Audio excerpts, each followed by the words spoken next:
Welcome back to the show. We are recording from the Aquarius Home Services Studio. This is Wooden Sticks on the Talk North Podcast Network. I am the host of the program. My name is Kevin Gorg, and we chat all things hockey here on a weekly basis. We try to connect with the men and women that have connections to Minnesota that have done great things in our favorite sport, and today is no exception. I had the privilege of covering Alex Stalock, both as a college hockey player up in Duluth when he played for the Bulldogs, and also as a member of the Minnesota Wild. Connected with him for years when he played out in San Jose, and of course watched him play his high school hockey in South St. Paul. And he was a flamboyant, borderline flaky, fun goaltender on the ice, super athletic, very skilled. Off the ice, just an absolute tremendous person and beloved on every team he played for. You can go to high school and you can track him through the USHL, wherever he played. When you connect with people that have played with Alex Stalock, if you knew him, you loved him. He is legitimately that guy. He brought out the best in players like Mikko Koivu, who were cranky every single day. And I can say that, and I would say that to his face, because we do see Mikko around the rink throughout the season in St. Paul. He was very intense and he was very abrasive. That's just the way he approached the game. He had a lot to do, and he was a leader, but he would lead by example, and Stalock would always needle him, always get him laughing, and always seem to bring out his best. Al's that guy. And I think an important position to have that personality. When you're a goaltender on a hockey team, you're kind of like the pitcher in baseball or the quarterback on the football team. People look to you to be that person, not just, an important position in the game, but an important personality to calm the waters. And I think teams feed off quarterbacks, pitchers, and goaltenders. Maybe it's the point guard in basketball to settle things down when things start to get a little haywire. And Stalock just had that capability, had a tremendous career. And as you're going to find out in our conversation today, he's kind of come to the end of that career. And, we're going back 20 years ago when he was still playing high school hockey here in Minnesota at South St. Paul. And to think of the places he's been, throughout the United States Hockey League, up into places like San Jose and Anaheim and Chicago and Toronto, and, of course, his hometown team, the Minnesota Wild. It's been two decades of greatness for this man. And he is not built like other goaltenders. He's not 6'5", 230 pounds, and able to use his size to his advantage with the way the equipment has evolved at that position. He's under 6 feet tall, almost like a unicorn these days in the National Hockey League. So he did it with great athletic skill and work ethic. And trust me, as you'll learn in our conversation today, he put an awful lot of work in to get where he got. And boy, did he have a hell of a run. So we'll celebrate that today. We'll have some fun stories. We'll even kind of touch on playing through the pandemic, because Stalock was a member of the Minnesota Wild when the world shut down, and that world included NHL hockey. And when they got back to it, they had that summer playoff with the Vancouver Canucks, and he was a fixture on that hockey club.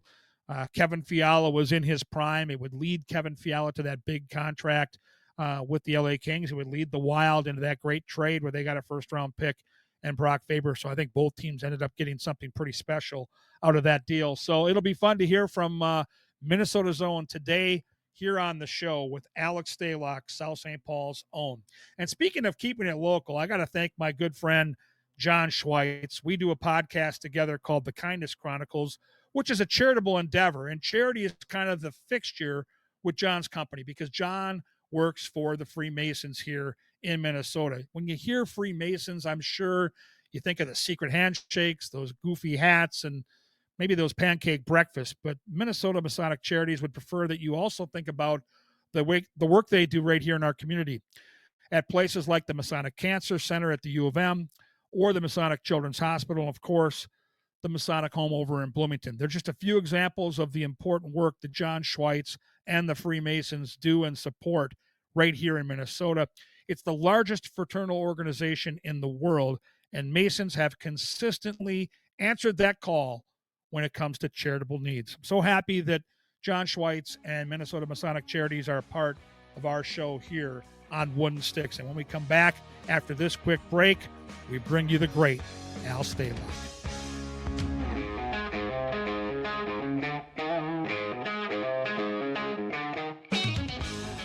Welcome back to Wooden Sticks. We're recording from the Aquarius Home Services Studio. Very excited for our special guest today, South St. Paul's own Alex Stalock. Al, great to have you on. Great to be here. I've heard a few episodes, and I was wondering when I was going to come up in the rotation. And it's my turn, so it's my turn to deliver, and I'm looking forward to it. How's the summer been? I know you're kind of at a crossroads right now from chatting with you before we started to record that, this might be it. And you've had an unbelievable career. You've got a lot of family activities going on with the kids and with Felicia right now. So how has this summer in particular been for you? It's been awesome. Kind of at the end of last year, we kind of knew that this was probably going to be it. And I had the ability to get Felicia and the kids down to San Diego and watch their final game. And my parents and my brother flew down as well, and got to catch a game as well. That was kind of the last time, seeing me play live. So that was really special. And then heading into summer, I knew it was just going to be nice to kind of decompress and not have to always have that in the back of your mind about, when it's time to ramp it up.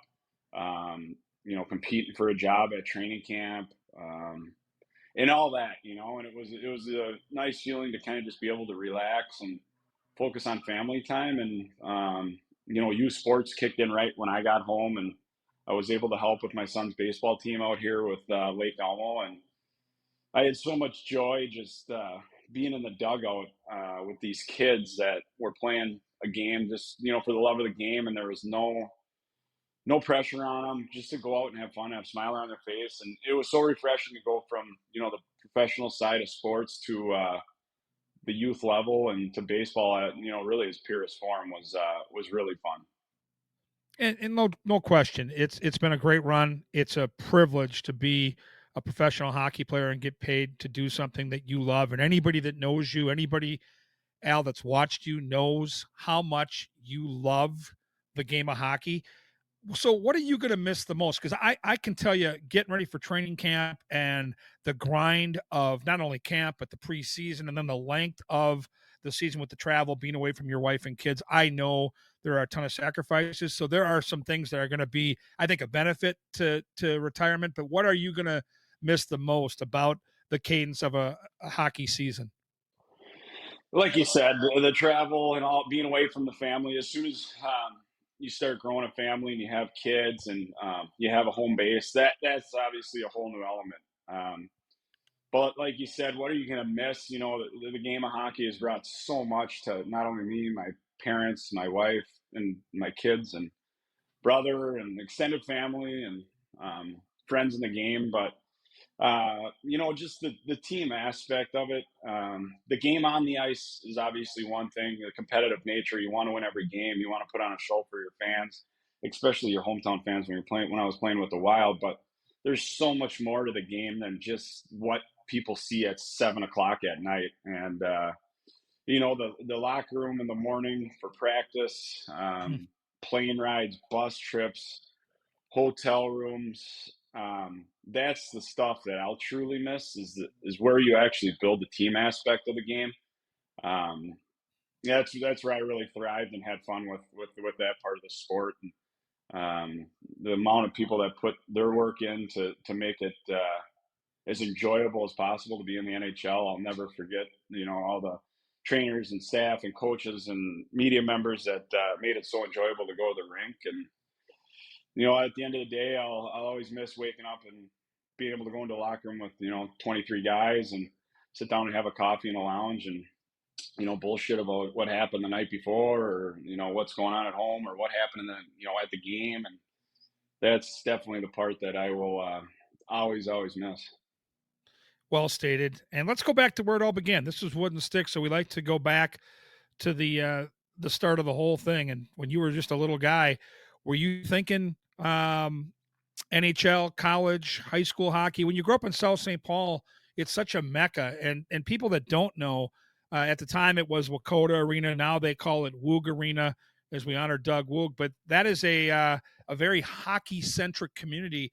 How much of your dream when you first started putting on skates was NHL related? How much was high school hockey related? I mean, of course, I think even before on the ice, you're in elementary school, early in elementary school. What do you want to do when you're older? And I think every kid says professional athlete or professional hockey player. And I think that was my goal, and there was no changing it. And not knowing, what it would take to get there, it was really easy in first grade to draw a picture of a hockey player and say that's what I want to do when I get older. But it took a lot to get there, and obviously without the foundation from being raised in South St. Paul, a blue collar community that, like you said, thrived on the game of hockey.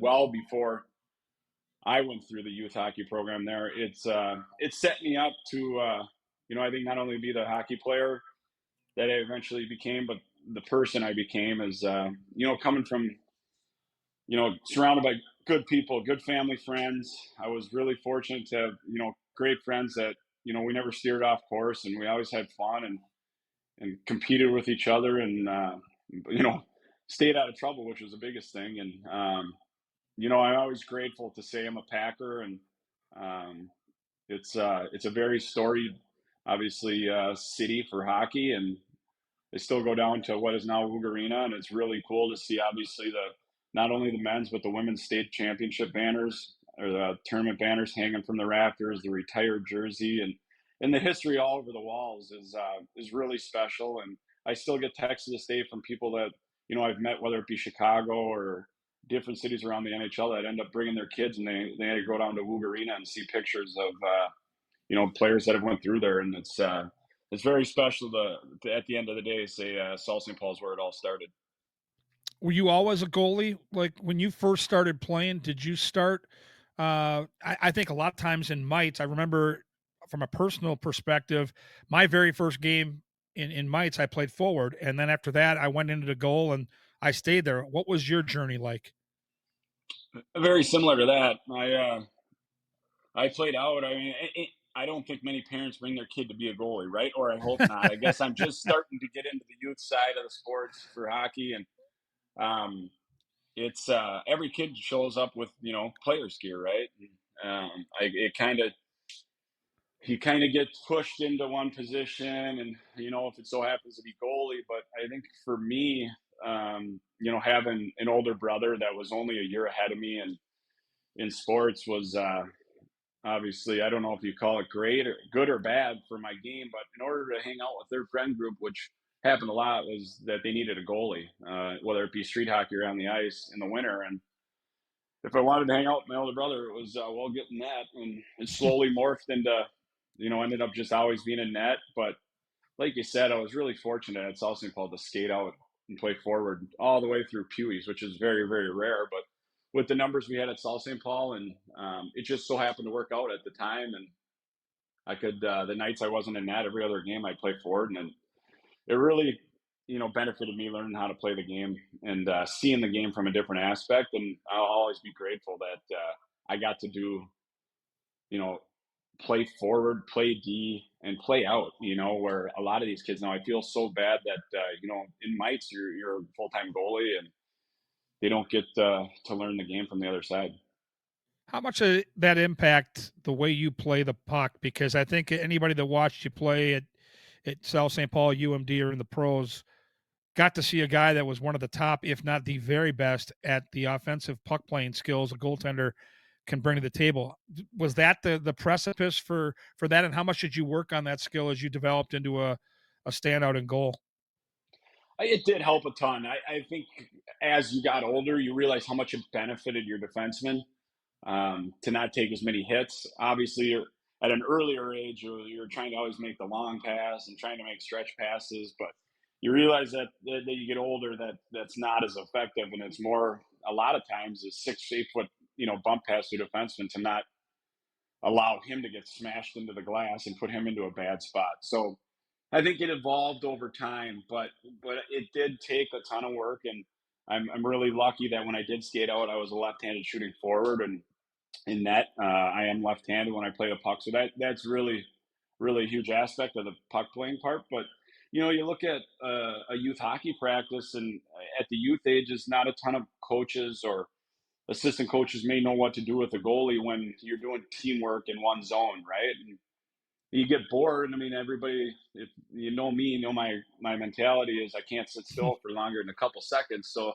as soon as they started doing some penalty kill or some in zone work, I was at the other end firing pucks off the glass or firing it at the net, and just trying to stay busy. And I would, I know, by the end of my career, probably killed the coaches too. But they'd be trying to talk, and I'd still be screwing around with the puck at the other end. But it's amazing how the little stuff like that actually does carry over into games, and it's something that I worked on every day, whether it seemed beneficial or not at the time. But when we get comfortable handling the puck, I think it's such an effective piece for a goaltender now. And it's a high percentage of goalies that really do come out and play the puck and do a really good job at it nowadays. And it's a fun position to watch. I think when you're a goalie and when you start on that journey, you end up trying to watch other goalies and mimic what they do. For me, I was a kid of the 1970s, and the first NHL game I attended was the North Stars facing off against the California Golden Seals, and they had a goaltender who would end up playing in Minnesota years later in Joe Malash that was remarkable. He was quick, he was athletic. This is back in the era when goalies would get down and back up real quick. It's not the block and slide we see in the game today, but he was the guy that I mimicked my game after as a youngster. Who was the goalie that impacted you the most as a kid that maybe you tried to emulate when you were playing? For me, it was obviously Marty Brodeur. I think the way he Oh, obviously not only played the puck, but the way he made his saves, it wasn't a traditional butterfly. He went one knee down and reacted to a lot of saves and didn't rely on just blocking and letting the puck hit him. He fought pucks off. He directed pucks into the corner. His rebound control was really good. His feet were good, but his hands were incredible, and obviously his mental side of his game was very, very good. And he was a guy that seemed like was always on TV. They were always in the playoffs, and for hmm. me, he was a guy that I really thought was fun to watch. And I mean, obviously, he had a very, very long career, and one of the best to ever play the game. So for me, it was a great role model to watch and try to model my game after.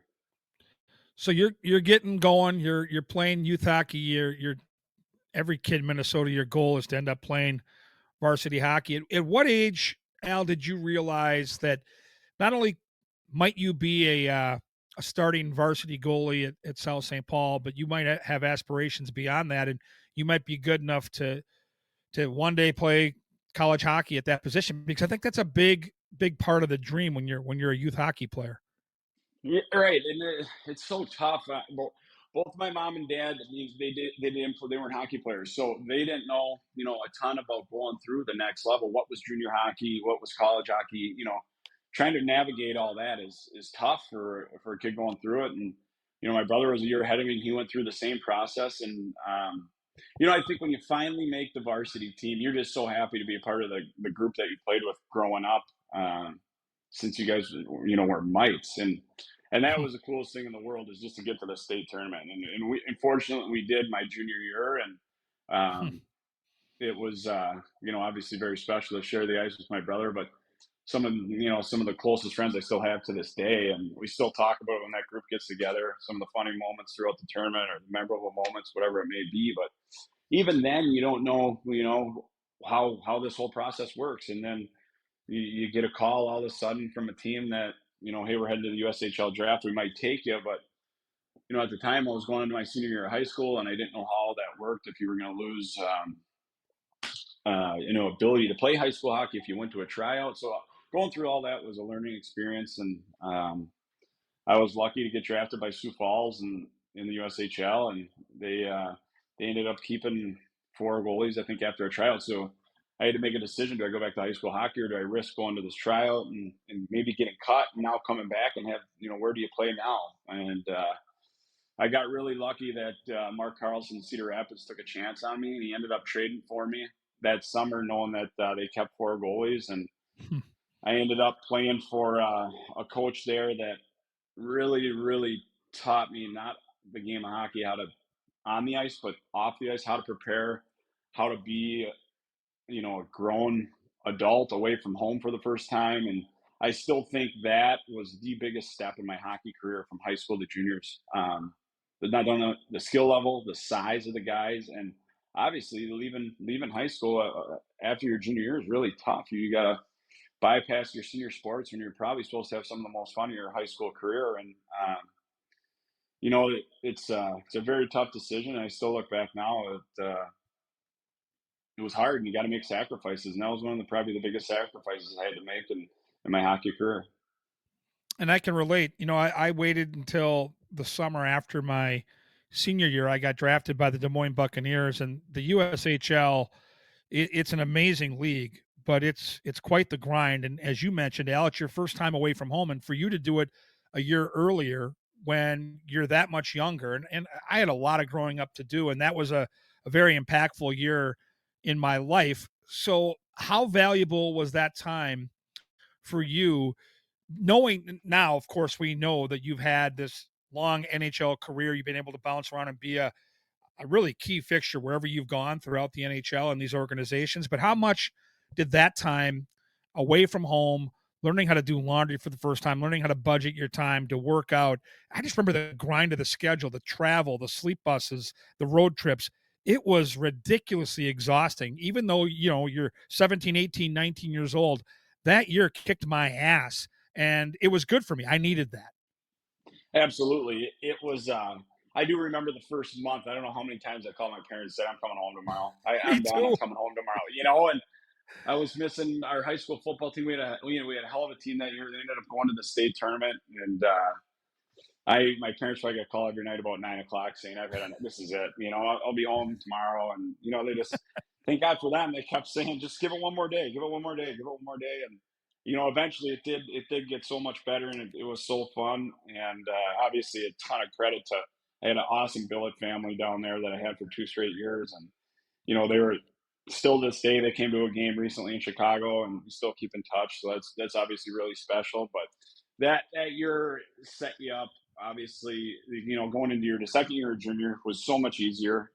Your friends were going off to college. You were going, to be in your second year of juniors and feel a lot more comfortable going into that level of play and feeling like, hey, it's time maybe I can, you know, excel at this level and be a top player versus just trying to fit in and just trying to feel like you can make it. And so that was a ton of fun. Obviously, to get through that first year, we had a great team and a ton of success that year, and we knew we were going to have a good team our second year. But I think it led into obviously what was next with college hockey and being prepared to be on your own again with a ton of different stuff that other college kids are doing and learning how to, hey, this is my goal, this is what I need to do, and this is where I need to focus.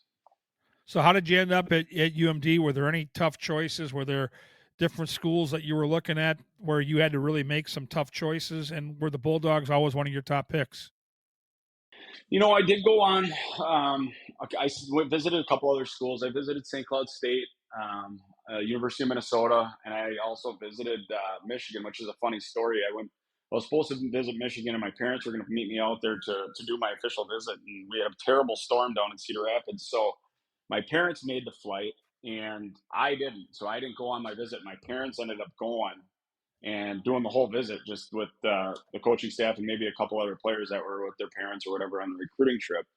And I ended up doing mine like 3 or 4 weeks later on my own. But they ended up going to the Michigan State Instant Classic at the Big House, and Oh yes. I missed that. I think it was 2004. I can't remember the wide receiver at Michigan State, but yeah, it went down as one of those instant classic games. It was on ESPN the next week, but I missed out on one of the best college football games ever at the Big House. But I was fortunate to go back, and one of my ex teammates I played with in San Jose took me on my tour of campus there. So still to this day, that's a pretty funny story. We laughed about Mike Brown, who was a tough guy for many years in the NHL. Took me on my first college visit at Michigan, and then I finally wrapped up going to Duluth. And I remember my family sitting down. We went to eat with Sandelin. We did all our touring and all that, and sat down with Sandelin. I remember I was about 15 miles down the road and down 35, and I called my dad. I said, "Nah, I'm going to Duluth." And it didn't take long. It only took about a little bit south of Cloquet maybe, and I knew that's where I wanted to go. He said, "Well, are you sure that's your decision? You got Other coaches you got to follow up with, and you make some tough phone calls that say, "Hey, I just think this is a great fit for me," and turns out, it was a great decision, and I loved my time at UMD, and still get together with a lot of those teammates and see the coaches quite a bit. Yeah, I got to tell you, I've had the chance to work college hockey over the years, to do all kinds of different things with Coach Sandlin, and he is without a doubt one of my very favorite humans in the business. He's just one of those guys that you always enjoy running into, catching up with, talking the game with. I can't imagine uh, taking a college visit, having a chance to play at UMD, and then meeting him and saying no. I just can't imagine it. He's just that guy. Yeah, no, he is. He's down to earth, no BS. Tells you how it is, whether it's good or bad, and he wants you to go out there and work hard, right? And I think you see that with all of his teams, and why he's had success in the last how many years, year after year after year. Duluth turned into a perennial powerhouse, and it's so cool to see the success. Not only obviously the staff's had, but the players they get in there, and a lot of players that move on to play in the NHL or at the American League level. And it says a ton about his staff and what he's built there, the culture he's built, and like I say, being calling yourself a Packer, it's always fun to say you're a Bulldog, and I take a lot of pride in that. I'm looking at your number right now at UMD, and they get dramatically better every single year. Like, I mean, dramatically better from year one, uh, year three. You start by going 5-14-3, and again, I'm a former goalie, so I know that you're at the mercy of the team in front of you. But your save percentage is like 881. By the time you finish out, you post 20 plus wins, and your save percentage is 924. So, how much of that was the team in front of you, and how much of that was the maturation of your game? Right. It was there was a lot of that went into it. I mean, our team obviously we grew. We were young when we came in. We got two really skilled players with the last name Connolly, one from Alberta and one from Duluth, Minnesota. That as little 5'7" freshmen put up, I think, 50 some points their freshman year, which obviously helped their group. Um, my my interim goalie coach Bill Watson, who won the Hobie in 1984, was it? Yep. Um, he was my goalie coach that went out there, and I think he shot about 480 pucks on me before practice started. And he probably had more of a sweat than any of our players did by the end of practice. And I think just learning the schedule of college hockey, right? Managing your time, managing your classes, getting the right amount of rest, knowing when to have fun, and obviously knowing when it's time to focus on hockey. And it takes time. Obviously, Cedar Rapids and junior hockey set you up for it, but when you get to college as a freshman, it's an eye-opening experience. Now you're living with four hockey guys. You got no parents. You got really, no itinerary, right? You have to build your own itinerary, know where you're going every day for your classes, and then be able to make it down to the rink for, 3 hours at the rink, whether it's going to be working out or skating, and then, you know, cooking your own meals and figuring out all that. It takes a little time. And, but I do think obviously the biggest thing for that is we saw our team grow as a group, and we became more skilled and gained trust in each other. And that core group eventually ended up going on to win the national championship 2 years later. It's pretty amazing. And at that about that same time, when you're a UMD Bulldog or about to become a college hockey player, you get drafted by the San Jose Sharks, 112th overall back in 2005. For a Minnesota kid, and a pretty down to earth kid, what was that moment like? And take us through the process of learning that you were picked by the Sharks. So this is actually a great story. One of my favorite humans in the game of hockey. Everybody knows him here, Darby Hendrickson. I had one interview with the New Jersey Devils, and it was out at like St. Thomas University, their campus. And we went out there, and when I showed up, Darby at the time, he must have, I don't know where he was at in his career, what team he just finished with, but he was going out to do some physical testing with them. And we all know what Darby looks like. When I show up, Darby's on the treadmill and he's doing like the VO2 test. So he's got the mask on and they keep cranking the treadmill up. They keep tilting it up and the speed. And he's at like 12 minutes and there's no slowing down. And he keeps going and keeps going. He maxes the thing out. I think he gets to 15 minutes and he's barely sweating and gets off. And I'm standing back there watching. It's like a 17-year-old kid being like, are they going to really throw me on this treadmill right now? There's no way I can get on there and do this. And, I didn't know who Darby was. Obviously I knew he played for the Wild, but, there wasn't, hey, how are you doing? Nice to meet you. And thank God I didn't have to do any of that physical testing, but I just did an in-room interview with, their brass or the front office at the time. And, it was pretty intimidating, but I was like, well, I guess if I get drafted, it's going to be with New Jersey. So I ended up being up at a buddy's cabin, and I saw that there was another goalie from Minnesota that got drafted by the Devils, I believe, in the second round, Jeff Frazee, who played at the University of Minnesota. And I was Yep. like, well, no chance I'm getting drafted anymore. And you don't know how this whole thing works, who's been watching you. And sure enough, I get a text late that night that I get a bunch of texts saying that I was drafted by the San Jose Sharks. I'm like, how in the world did a team from San Jose, California come and watch me play hockey, And, I think obviously Minnesota scout Pat Funk spent time, probably did some homework. He had a daughter that played for South St. Paul, and Tim Burke obviously has seen a million hockey games. The head scout at the time was San Jose. And at the time, you don't know anything about San Jose hockey other than maybe you have a Patrick Marleau card laying around somewhere. And little I found out, going through that organization after college hockey, it was probably the best thing ever that could have happened to my career. Yeah, Pat Funk was one of the assistant coaches when I played at the University of St. Thomas. All-time great dude, just a hilarious guy. And as you mentioned, connections to South St. Paul. I just remember all the years working at the X now in broadcasting where he'd come in, he'd have the San Jose Sharks gear on, he'd be talking about different players. And there was a time when he told me what he thought of you as a player and just how good you were and the potential that you had. So Funky believes in you. The Sharks make this pick. You have this really good career where you progress year after year after year in the WCHA playing for UMD. It eventually leads to an NHL debut. You only get one. It looks like yours was off the bench, Al, if I'm reading this right. So take me through your emotions as you play your very first NHL hockey game. It was. It was off the bench, and it couldn't have been any better because if it would have been a start, I think there's no sleep for probably 2 days, and you're probably not eating. So it couldn't have been any better. It was. At the time, our American League team was in Worcester, so it's a 6.5-hour flight up and or flight over, I should say. And it was my first recall. So my parents did fly out to San Jose and make the trip, which was very lucky. But we were playing. We were playing Arizona, and I'm on the bench enjoying the NHL, chewing some bubble gum with my hat on, thinking this is the best thing in the world. And we're playing, at the time, San Jose, I think the year before, was President's Cup champions, and we're playing an Arizona team that we probably should beat, and it's 2-0 in the second period, and then they go up 3-0 from a goal from maybe one of the biggest hockey personalities right now, Paul Bissonnette, scores the third goal on Niemi, and I'm staring straight ahead, like, no way, and then he's not going to do it. And I still remember Todd McClellan walking down the bench and telling me to get in there.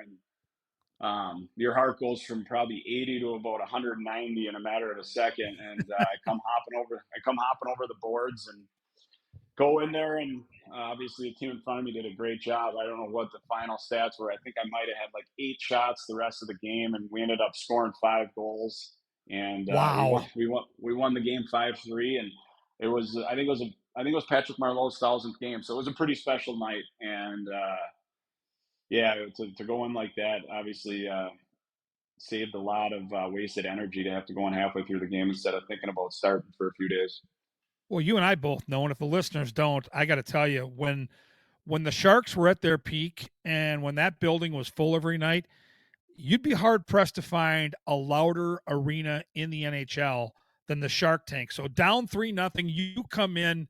I don't care how many saves you had. You're a part of this comeback on a night where they're celebrating 1,000 for one of the most popular players in the history of that organization. I can only imagine that the roof was shaken. Yeah, it was. That was your first real experience of being in there, especially on the ice, and it was a tiny little taste of it, and it made you obviously want so much more, and you felt like, hey, I've got here. Now it's time to try to figure out how to stay here. And from there, there were some ups and downs, obviously, with injuries and going up and down and getting a game here, getting a game there. But just being around that locker room, being around that guys, being around the group of guys they had there, it was it put in your mindset like I have to be here, I want to be here, and I want to be part of this, and it kind of set up for obviously the next few years what the potential is going to be. And part of that potential would be ending up playing for your hometown team, which I just think is spectacular. Knowing that you're a sports loving Rube, and now I know you away from the rink, this had to be pretty cool to find out that you're going to be playing for the Minnesota Wild. Yeah, it was awesome. It was a tough end in San Jose. It wasn't having a great year. I got moved to Toronto. Didn't play a ton there. I went on waivers right away. It was when they were kind of tanking for Austin Matthews that year, and they weren't trying to win a ton of games down the stretch. So I ended up being in the American League to finish the year, and came back in the summer not really knowing what was next. It's your first time going through something like this in pro hockey. Your time's up. Your contract's up with San Jose. Your first time going to be a free agent, and you get a few calls, but one of them happened to be Chuck Fletcher at the time, and he had an honest conversation with me saying, we love how you played and we love your career so far, but we want you to go down to Iowa and reset, find your game, and there's potential to be here down the road, but we want you to go put some work in, and so that's what my next step was. I got to go to Iowa, which was an unbelievable place to play in the American League. Was down there and got great work. I had Newsy as a head coach, who's obviously now behind the bench in Detroit, and I had Freddie as my goalie coach down there at the time, and he was honest with me. He worked my butt off. He made me practice hard every day, and I ended up having a pretty good start to the year there, and I think I played about 40 games down there that year, and ended up getting a recall later in the year, and kind of stuck around during the Wild's playoff run, and then next year came in training camp focus that I wanted that job, and I was fortunate to be able to win a job for my hometown team, and it was obviously very special to finally put that jersey on. I remember a lot from covering you in those years with the Wild, but I think what stands out to me is you were a part of the club that played through the global pandemic that was COVID-19, and I'll never forget it because sports shut down, the world basically stopped, and then we had that crazy summer playoff series against Vancouver that you were a big part of. What was it like from your perspective, Al, to go through that time frame, being an NHL hockey player, knowing that you had to stay in shape, knowing the game was shut down and you might come back, you might not. I mean, we had no idea what was going to happen next, and it felt like it took forever. Yeah, it was a goofy year. We kind of started slow out of the gates. There were some trades that happened. We fired a coach. We got a new head coach. And we ended up catching fire like right around Christmas time. And at the time, Fiala was probably one of the best scorers. He's scoring almost every night, it felt like. And we were starting to catch fire, and we were almost winning almost every night and climbing back up in the rankings. And then all of a sudden, we get home, we're playing Vegas in the morning, and we come into the rink, and everybody's told to go home. And we're like, what the heck? And you started seeing stuff around social media that, the NBA is getting shut down or whatever, and you never thought it would happen, but here we go. We were in a tough predicament, and early on it seemed like, oh, we'll give it a week. Okay, it's looking like 2 weeks, and then 2 weeks turned into a month turned into two, and you did your best to try to stay in shape, but it was a goofy time around the world, and you couldn't really leave your house. Nothing was really open, and we'd have Zoom calls with the league and our team trying to figure out what was next, and then just like that, in a hurry, you get news it's going to be go time, and end of July, August. So we had X amount of time to get prepared and skate with the team. And, at the time it seemed goofy, and it seemed like you were going to be trapped in, a confined area with 8 other NHL teams, and it was going to be tough. But I think that group and me especially, it was an honor just to be a part of that whole thing. Like you're probably the only time in NHL history you're going to go through something like that. We hope. And, Yep. we at the time it seemed tough, it seemed hard, and seemed like a summer hockey camp, but at the end of the day, it was pretty cool. You got to go to any NHL game throughout the day that you wanted to go watch, and have sweet tickets to playoff hockey. And obviously, no fans was tough, but it was. I'll always remember that playoff run, the season with that group, and it was very interesting, but it was obviously something I'll remember for the rest of my life. I just remember Kevin Fiala could not be stopped, and as that series progressed, Vancouver picked up on that and started paying a lot of extra attention to him to kind of tilt the scales back in their favor. What I also remember is that video you guys put together during the pandemic break where all the Wild players are a bunch of you Oh guys God, oh led by God, Marcus Foligno. Yes. Yeah, you yeah, guys put yeah. together that Steppenwolfer Born to be Wild video, and I'll never forget the best part of the whole thing is at the end of the video, it's in your basement, in the Stalock basement. You come down the slide. You guys had that big kind of jungle gym set up for the kids, and the thing breaks. And it was one of your kids that just completely melted down. As your Melted, youngsters get yeah. older, you're gonna have to show that back and have some fun with this. Yeah, we haven't watched it in a long time. I don't know if the coaches or management was happy with that to see me go down a slide and break it. If they were wondering where I was at with my physical shape, but yeah, that was funny. I still remember getting a memo from Aaron Sickman about, hey, we got to do this, and I think there's a lot of text being like, seriously, we got to go on camera and sing, and we had fun with it, and I still owe my daughter a slide because that sent her in tears, and well, not a very happy moment for me through the pandemic after sitting around for a few weeks and not doing much other than probably eating. I got to tell you, part of the PR crew that was working during that tenure hooked me up because years later I'd remembered how damn funny that thing was. So I had them email me the video, Oh and God, I'll have to share it with you. No, honestly, it is they still really. have it. I love it. It's one of the whenever I get cranky or get down about something, I'll go to my saved emails and find it and watch it. It just makes me smile. It is Zuccarello on that motorcycle, the Eck Oh piece. yes, it's There are so some really accurate to do that. interesting videos. Yeah, well, I don't know. That Yes, Zuccarello thing is weird, but it's very funny. yeah, he's got that sense of humor. He's one of the funnier guys that I played with. He's great to have in the locker room and keeps it light. But it was yeah, there was obviously some different personalities that came out in that video. To see Acker go on it and do his thing is pretty funny. But I'm glad they did it and kept it light. And we ended up having fun with it. It was good. But you do have to email that over to me. I got to show my kids. I don't know if they've seen it. I'll send it over to you for sure. Final couple things here. We do a thing called the hat trick hot seat at the very end of the show. We'll give you 3 quick questions, rapid fire, no wrong answers, Al, just some fun.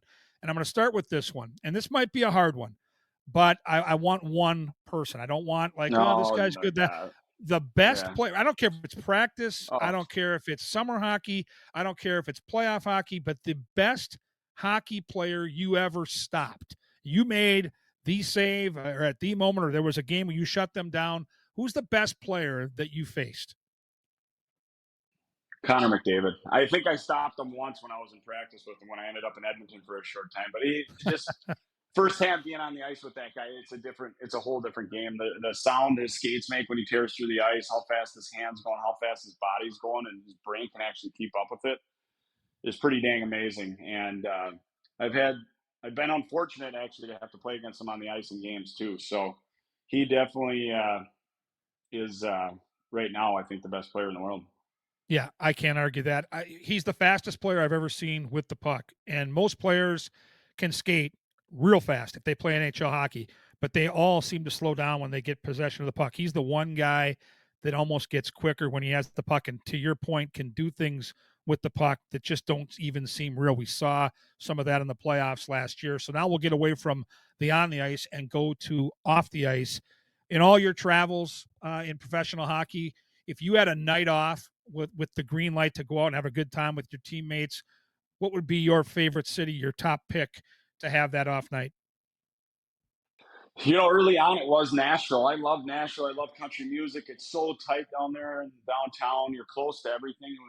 They got great food and great nightlife, and it's super easy to go out there. And then obviously Vegas came into the league later on, and that turned into a new favorite spot for guys to visit. But some reason it always ended up like we got Vegas on the second end of a back to back, which was very Yes. unfair. Whether it was I was with Minnesota or Chicago, it just seemed like we always got them on the back end of a back to back. Which whether that's good or bad, that's obviously a city where I think guys enjoy going to now. But I do still think I love the city of Nashville. I think it's changed so much, obviously, since in the last 12 years since I first started going down there. It's so much busier and whatnot. But yeah, Nashville's one of my favorite. And the rink. I mean, Bridgestone Arena. It's an awesome place to play. They do a great job, and their fan base is good.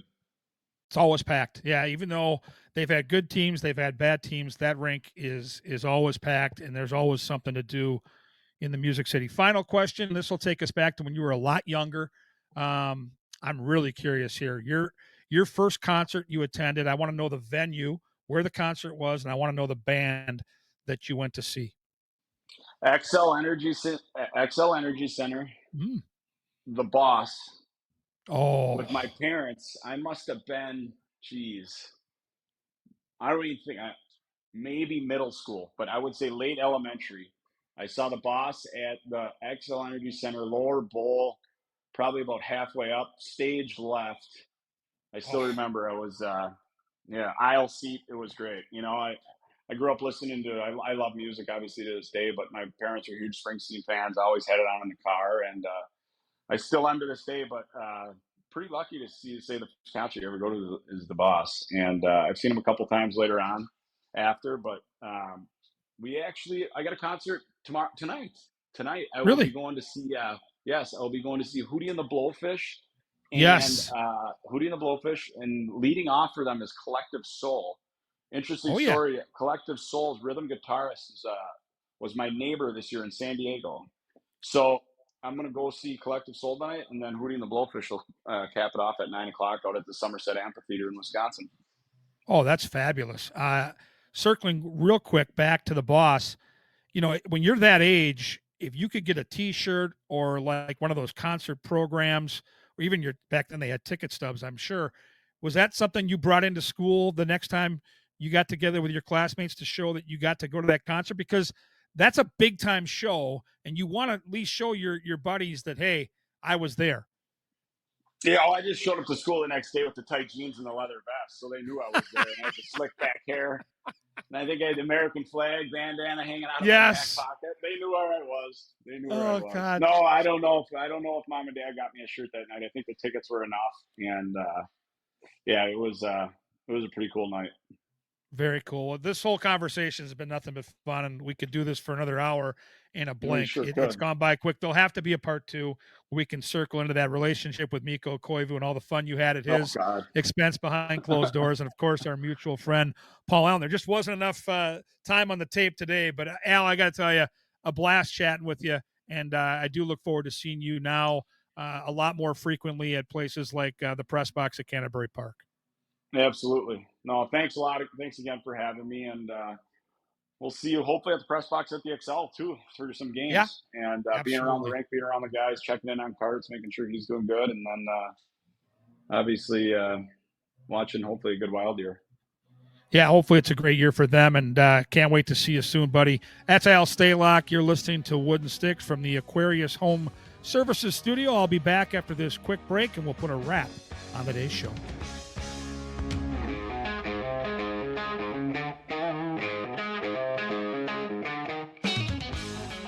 All right, we're back on Wooden Sticks. We're coming to you live from the Aquarius Home Services Studio, and I wish we had more time. I try to keep these podcasts to an hour or less. I listen to a bevy, and I mean a ton of podcasts throughout my week, whether I'm walking the dogs, driving to work, out and about, falling asleep at night. I love podcasts. I know you've got to keep them to 45 minutes to 60 minutes to keep the audience, but this was one of those rare exceptions where I had a notebook full of different bullet points to bring up with Alex Stalock, and I got to maybe a third of them. He's just that guy. He's very easy to talk to. You can hear in his personality, very outgoing, very humble, good person.